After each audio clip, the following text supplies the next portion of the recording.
Pessoal, que os políticos brasileiros são acostumados a fazer M durante o exercício do seu mandato, a gente já está acostumado, né? Costumam fazer aquela cagadinha básica, né? Durante o exercício do seu mandato. Agora, o que não é comum é a gente pegar eles no sentido literal da palavra, ou seja, fazendo aquilo que costumam fazer nos plenários dentro do vaso sanitário. Pois é, mas aconteceu uma situação muito, não sei, chega a ser cômica para não ser trágica, né? Ou é tão trágico que chega a ser cômico. O César Maia, que é vereador do município do Rio de Janeiro, ele esqueceu a câmera ligada durante uma sessão plenária enquanto estava sentado sem calças. A web não perdoou e falou que ele estava fazendo aquilo que a gente faz no vaso, né? Pois é. E aí chamou muita atenção. César Maia, para quem não sabe, é pai do Rodrigo Maia. Isso aqui foi a cena que aconteceu, o Luiz Barsi chegou a publicar também. Vaza cena de vereador sentado no vaso sanitário em sessão virtual da Câmara. Por favor, desligue o vídeo. O senhor vereador Rocal. Favorável, presidente. Senhor vereador César Maia, peço que o senhor desligue a câmera, por favor.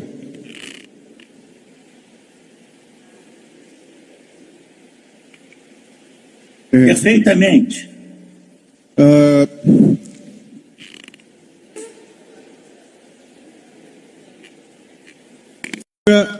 Pessoal, a cara do presidente da sessão foi impagável nessa hora, né? Ele não conseguiu segurar ali a risada ali, né? Mas assim, é coisa que acontece, né? Não, é normal a gente ver político fazendo esse tipo de coisa.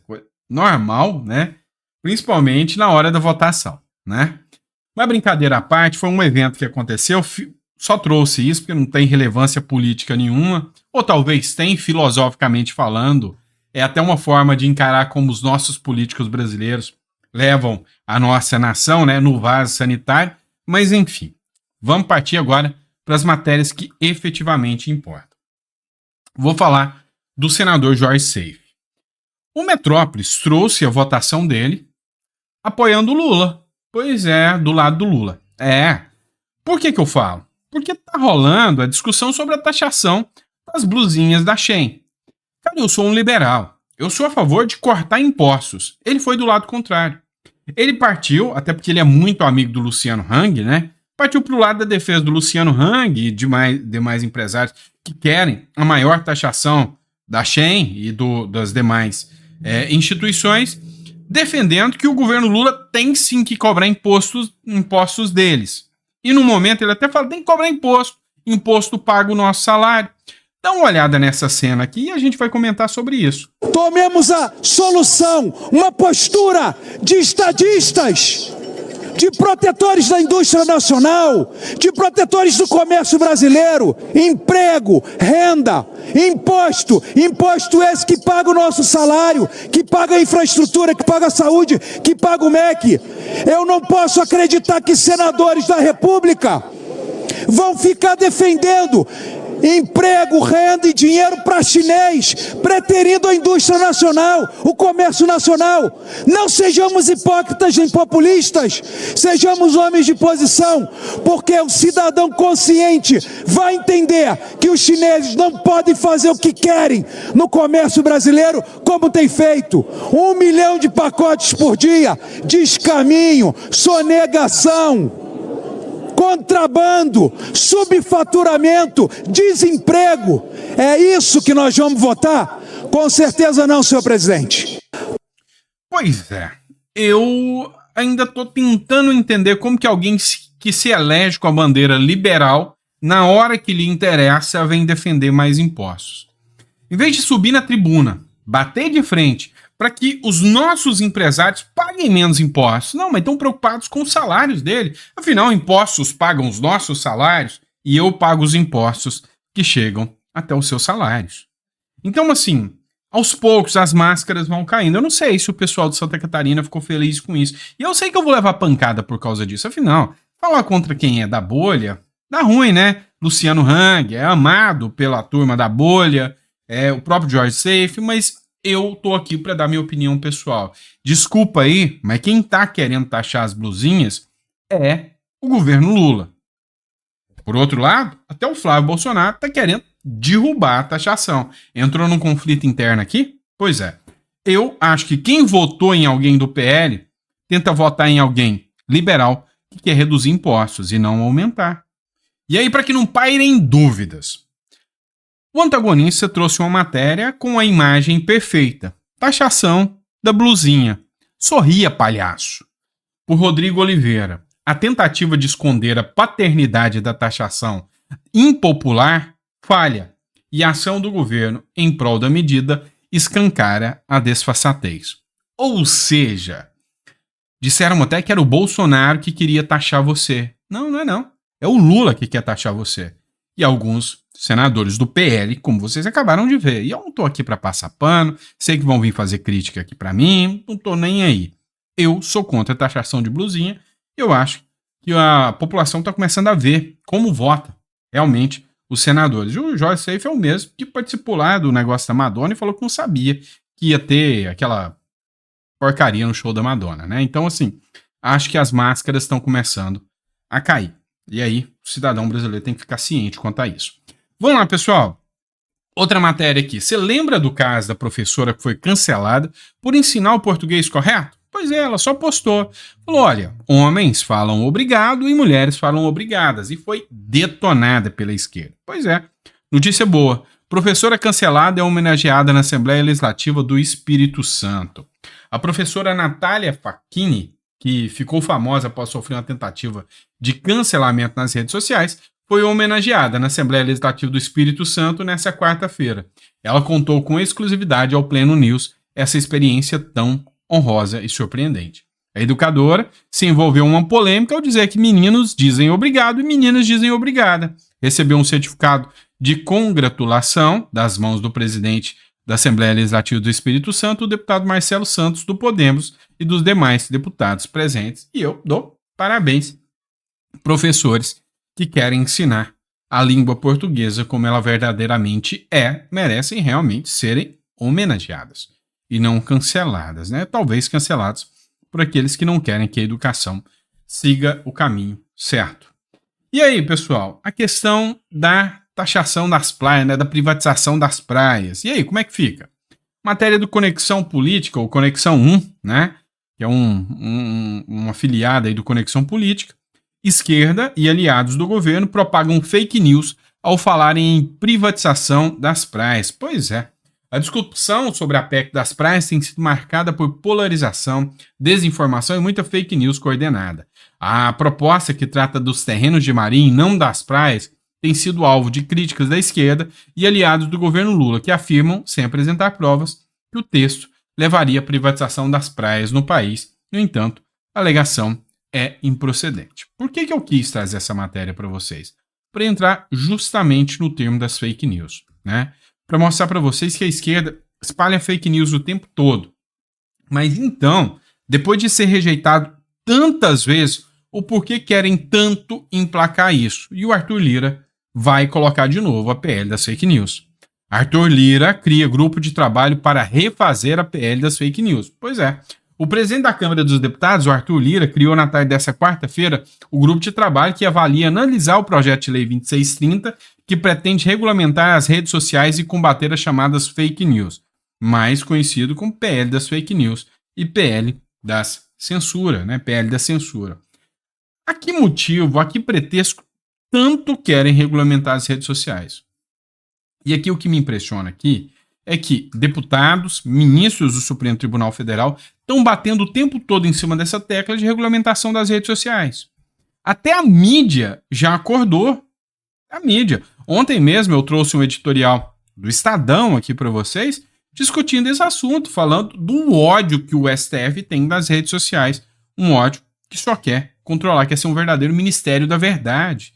E é realmente isso que a gente sente. Então, assim, eu acho que isso não agrega ao discurso político. Um país que tem tanto, mas tanto problema social quanto o Brasil vai ficar aí agora perdendo tempo com isso e a preocupação é só eleitoreira. Hoje a impressão que se tem no Brasil é que o país só se preocupa com questão eleitoreira, tá? Pessoal, vamos lá. Interessante, nós vamos falar agora do Silvinei Vasquez, tá? Matéria da Revista Oeste, Silvinei quer Bolsonaro como testemunha de defesa. O ex-diretor Silvinei Vasquez, da Polícia Rodoviária Federal, quer Jair Bolsonaro como testemunha de defesa no processo no qual responde na Controladoria Geral da União. A ação pode cassar a aposentadoria que Vasquez recebe como policial. Há pouco tempo, a Controladoria Geral da União passou a investigar Vasquez, depois do então chefe da Polícia Rodoviária Federal participar de eventos públicos, conceder entrevistas e fazer publicações nas redes sociais em favor de Bolsonaro em 2022. Inicialmente, o procedimento estava na própria Polícia Rodoviária Federal. No entanto, passou para a Controladoria Geral da União em virtude do preceito da imparcialidade. O ex-policial rodoviário federal está preso na Papuda há 10 meses, tá, pessoal? Isso é insano. Por supostamente fazer blitz no Nordeste a fim de prejudicar a campanha de Lula. Então, ele pediu que o Bolsonaro seja testemunha de defesa dele. Só que quem não gostou nem um pouquinho são os advogados do Bolsonaro, tá? É óbvio, eu se eu fosse advogado do Silvinei ia falar isso mesmo. Ó, nomeia o Bolsonaro, convoca o Bolsonaro para prestar depoimento. Só que, ao que depender do que o Bolsonaro falar, o sistema pode usar isso contra o Bolsonaro, pode se virar contra o Bolsonaro. Então isso aí, assim, quem é advogado do Bolsonaro, o pessoal aí do Bolsonaro, é lógico que não gostou nem um pouquinho dessa situação, tá? Mas nem um pouquinho mesmo. Então, para o Bolsonaro, criou ali uma indisposição, mas agiu certo. Na sua posição, Silvinei Vasquez está preocupado em defender o seu próprio caso, ele que está preso há tanto tempo, em nomear aí o Bolsonaro como testemunha, tá? Vamos lá, pessoal, matéria do Estadão, criticada aqui pelo Paulo Martins. Vamos lá, muito democrático e muito amor envolvido. O MST ataca a sede do PL em São Paulo com tinta e lama. Segundo organizadores, ato ocorre para chamar a atenção para a atuação de deputados de direita que tentam flexibilizar a legislação ambiental. O partido registrou boletim de ocorrência.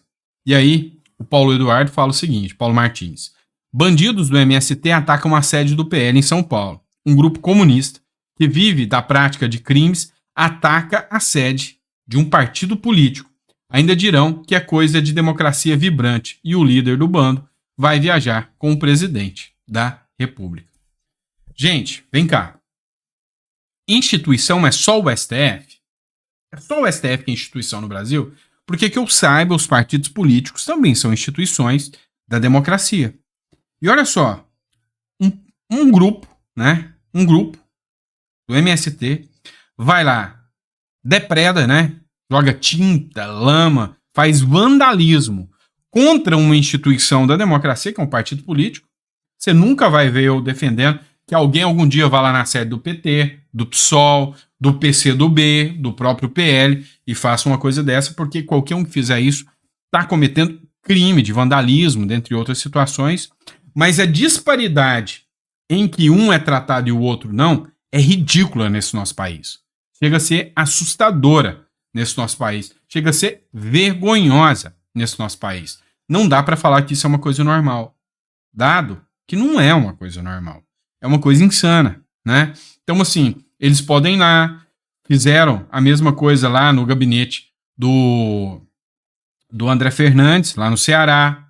Ele teve que mudar de lugar. Por quê? Porque as pessoas do gabinete do André Fernandes, os assessores, estavam com medo de trabalhar e estavam pedindo demissão, porque falou, não tem segurança nenhuma. Não quiseram nem investigar quem veio aqui, depredou e jogou um boneco e pôs fogo aqui, fazendo ameaças contra nós. Contra outros, podem ameaçar, tá tudo bem. É a esquerda ameaçando, é a esquerda fazendo até o auê, né? Foram 3 já vereadores assassinados lá no Ceará. Cadê a mídia falando? Não é a Marielle, né? Não que a Marielle não tem importância, não é isso que eu tô dizendo. Mas olha o peso diferente que a mídia dá, olha a situação diferente, né? Então, assim, vamos lá, não há equidade de armas. E tá na hora de vocês... Na verdade, vocês já entenderam isso faz tempo, né? Mas não há equidade de armas. Por fim, mas não menos importante, vamos falar de El Pablito, Pablo Marçal, né? O cara é polêmico, o cara dá o que falar e uma coisa é certa. O cara sabe chamar atenção em meio às polêmicas que ele causa, E, para tanto, o União Brasil convidou o Pablo Marçal para ser o vice do Kim Kataguiri para a Prefeitura de São Paulo. Eu duvido muito que ele vai aceitar. Ele quer o protagonismo, não ser vice. União Brasil convidou Pablo Marçal, do PRTB, para ser vice do deputado Kim Kataguiri, à Prefeitura de São Paulo, na eleição de outubro. Marçal, no entanto, recusou a sondagem, fez uma contraproposta invertendo os papéis, convidou o deputado para ser seu vice e os membros do União Brasil avaliam que a negativa não é definitiva e que a conversa terá novos capítulos até a época das convenções partidárias em julho e agosto. Cá entre nós, vocês acham que o Kim Kataguiri tem metade da expertise de marketing que o Pablo Marçal tem? Então, entre nós, você pode não gostar do MBL, é bem provável que você me assista, você não é muito fã do MBL. Eu tenho críticas pra caramba ao MBL. Mas eu tô falando de estratégia política, não tô nem falando que tá certo ou tá errado, até porque o Pablo Marçal já andou se alinhando. O Pablo Marçal tá atirando para todos os lados. Teve reunião com o Bolsonaro, já levou o Kim Kataguiri no podcast dele, tá alinhando ali, tá costurando para ver o melhor caminho político. Já aprendeu o jeito político de ser. Mas cá entre nós, eu tô falando do ponto de vista político. Se ele quer visibilidade, né? Se ele quer uma previsibilidade de apoio, você acha que se ele, União Brasil, aposta no Pablo Marçal, com o respaldo que a União Brasil tem, pondo o Kim de vice, ele não tem muito mais chance no pleito eleitoral do que o Kim Kataguiri? Kim Kataguiri não tem chance, gente. Tá entre nós. Não vai ter voto. A esquerda vai votar no Kim Kataguiri? Não. Ah, os bolsonaristas vão votar no Kim Kataguiri? Não. Kim Kataguiri é centrão. E aí quem que vai votar no Kim Kataguiri? Só a turminha ali do MBL que eles têm. Então ele tem voto para ser eleito como deputado federal. Para ser prefeito? Cara, não tem. Então, assim, é uma estratégia. Já por outro lado, pelo Pablo Marçal, Pablo Marçal se arrisca nessa de querer Kim Kataguiri, ganha o voto da turma do MBL, se ele vier candidato a prefeito, ganha o apoio ali do União Brasil, mas se porventura o Ricardo Nunes não ir bem e ele conseguir superar o Ricardo Nunes, o Bolsonaro pode até apoiar o Pablo Marçal, mas olha que situação de saia justa, o Pablo Marçal com o Kim Kataguiri como vice, né? Sabe, é uma costura aí meio tensa. Não sei se é uma mistura que dá a liga, não, viu? Sinceramente, não sei. Acho que pro Pablo Marçal colocar o Kim Kataguiri ali não é um negócio muito bom se ele pretende ter o apoio do Bolsonaro depois. Porque se o Bolsonaro pedir voto pro Pablo Marçal tendo o Kim Kataguiri como vice, meu amigo, até você que é seguidor do Bolsonaro vai mandar o Bolsonaro tomar vergonha na cara. Tô errado? Tô mentindo? Acho que não. Ou você queria ver o Bolsonaro apoiando o Kim Kataguiri para vice de São Paulo? Ah, mas se for contra o Boulos, tudo bem. Aí eu acho que você vai pensar isso. Não sei. Pensaria isso? Não sei. Obrigado, pessoal, por ter acompanhado mais um editorial. Sempre um prazer estar aqui com vocês. E eu tô aqui para fazer as análises, tá? Então, às vezes eu vou agradar, às vezes eu não vou agradar e assim segue o baile. Fechou? Obrigado, fica com Deus e até o próximo editorial.